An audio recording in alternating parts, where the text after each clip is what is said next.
Morning. Delighted this morning to welcome David Gross joining us to answer a few questions. David, thank you very much for your time. Pleasure, Suzie. Lovely to see you again. Thanks for having me. Pleasure. So to introduce you, for those listening, you are the Digital as a Channel Director for Business at BT. I have to say that is a mouthful of a It's a title. bit of a mouthful, yeah. But you got it right. Well done. I did. So thank you ever so much. David is brilliant. I've known David for about 3 or 4 years. We met at one of our events in London. You've since become a client, which is always nice. And you've got that rare kind of blend as far as I'm concerned. So you've got immense kind of digital and product talent. You've got the emotional intelligence. You've got the leadership piece. Absolutely brilliant to have kind of watched your career in the last few years. Delighted to see the work that you're doing at BT. So you've worked with Healthily before, you've worked with Canon. So amazing career. I'm looking forward to kind of watching it as you continue over the next kind of 5 to 10 years. But that kind of leads me neatly on. So this morning, what I'd love to do is be able to share with people listening a bit of an insight into your world and what you do. And I've got a few questions, if I may. Of course, yeah. So what led you into this sort of digital career in the first place? Yeah, thank you very much for the nice words, by the way, Suzie. So actually, I started life out as an entrepreneur.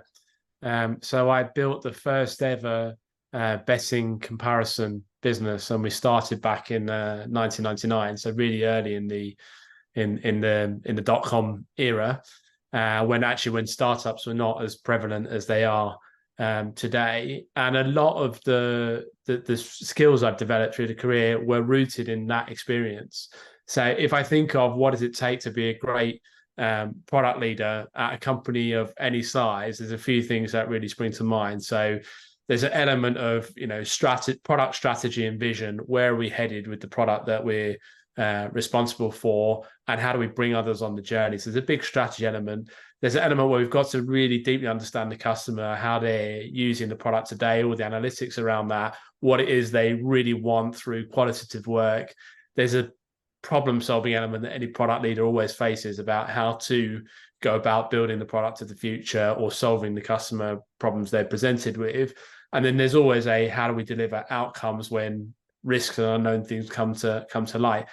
Actually, when you're running a startup as an entrepreneur, you face a lot of those same challenges. They may have a slightly different kind of color or shape or size, depending how you visualize it for a startup versus a huge company like BT, but the fundamentals are there in terms of what it takes to succeed. So I credit those years as an entrepreneur for a lot of what I take into day-to-day work to kind of solve the problems in front of me today.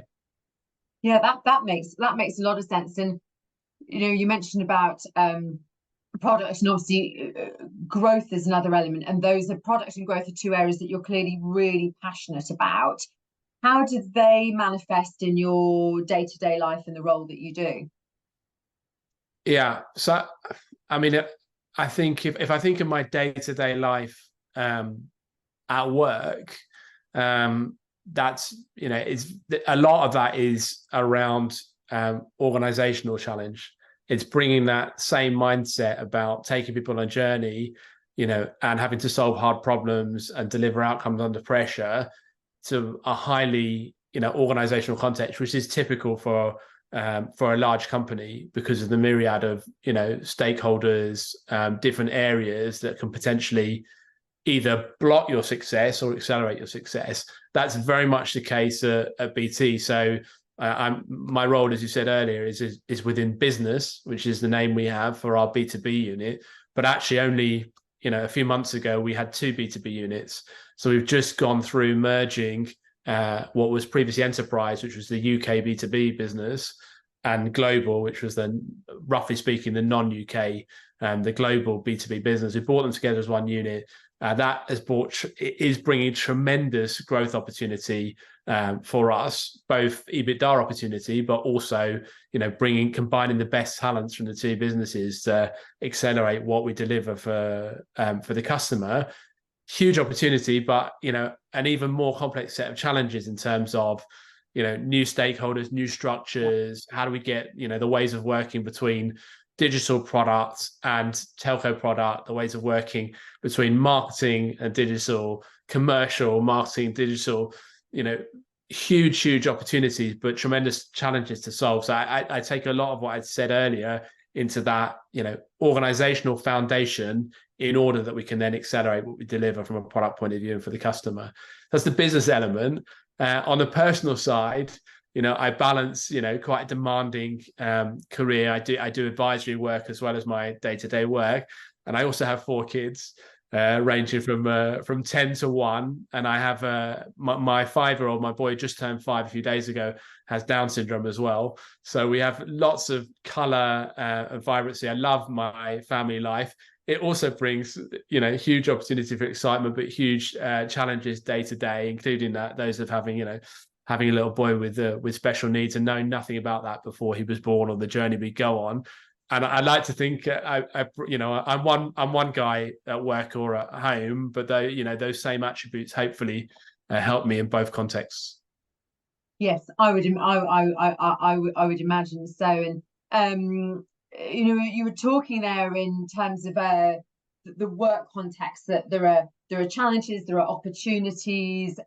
There's it's constant change. Yeah. And I'm always fascinated to hear from kind of senior leaders about what do you think would be the priorities for the next 12 months, because that's the interesting one. There's so much change. What do you see as those kind of key priorities for digital product leaders within the next 12, 18 months?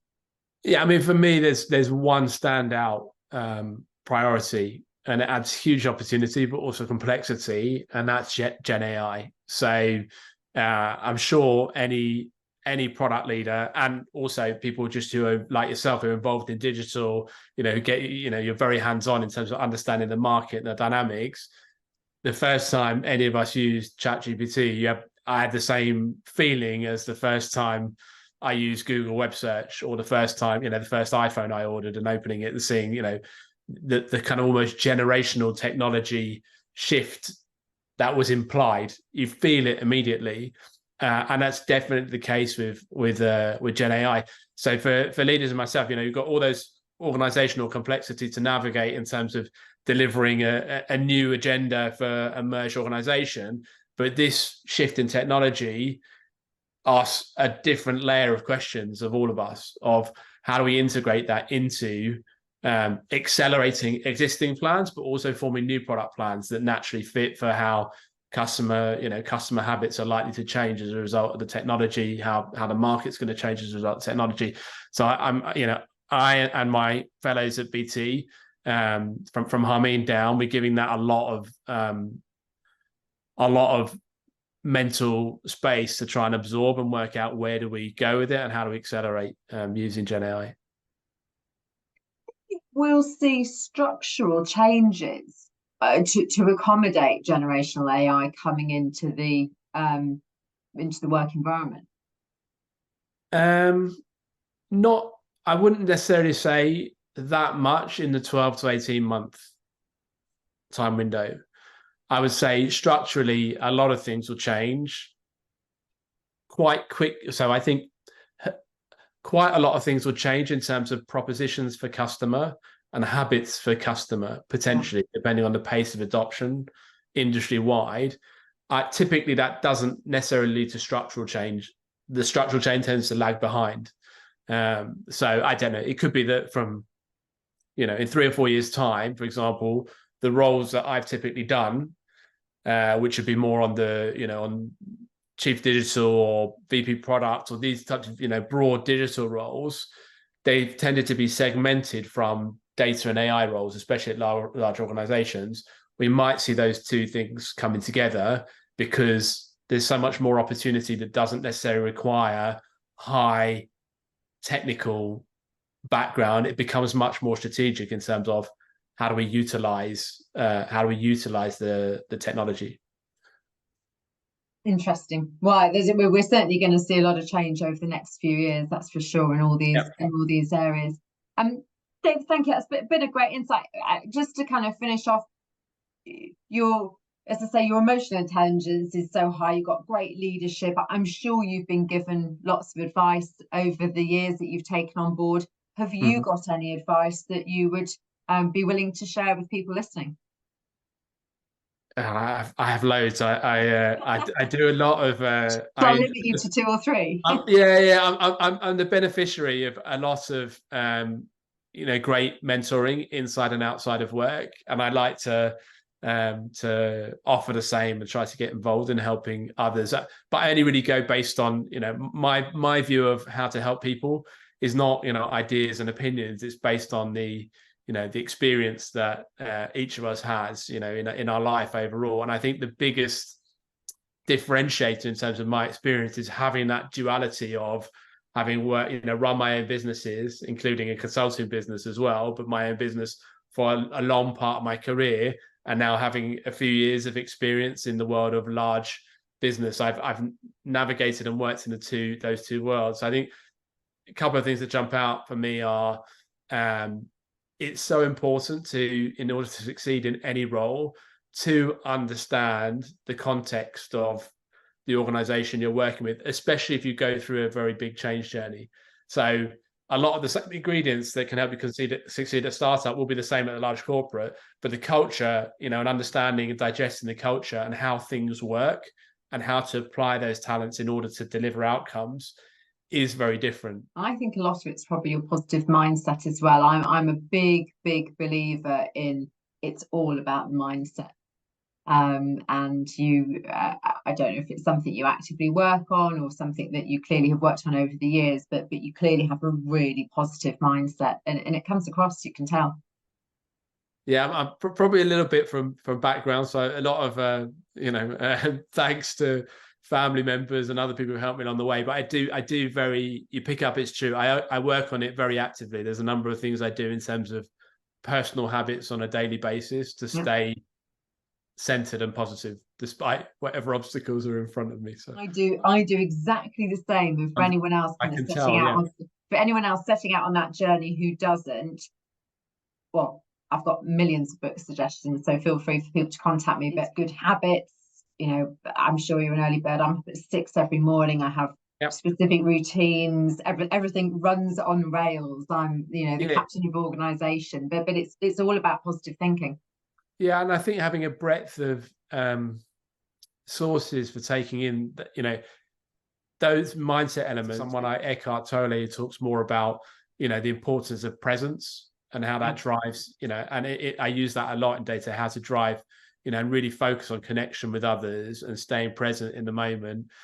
Through to something like, 7 Habits, the 7 Habits book, Highly Successful People. I really love that book. It kind of has a bit of a fusion of both of those other disciplines. So yeah, I think reading, mentorship again, working with others who you see have that attribute of being able to be present, stay positive, asking for help in terms of learning how do they do that, what are their habits, what suggestions do they have in terms of reading, and going on that journey and really embracing it is incredibly helpful, as you obviously do, Suzie. So credit to you for that. Well, and vice versa. So you give me an idea. Actually, I may share some of the books so that people can access those and use those as resources. We can share them through our website. My 2 would be 7 Habits for Highly Successful People. Yeah, I really also love the book that was suggested to me by a former colleague. So thank you, Paul, if you're watching. Which was good. I think he bought me the book. It was Good Strategy, Bad Strategy. It's a really great book on framing your thought process at an organization level or a product level around strategy. And it's much more about what you don't do than what you do. That's my little teaser. We might be sending a load of gifts out to our contacts and some reading to do for positivity. David, thank you. You've given a load of your time this morning. I greatly appreciate it. And people will undoubtedly enjoy listening and hearing all about it. Thanks for joining me. It's an absolute pleasure. Thanks, Suzie.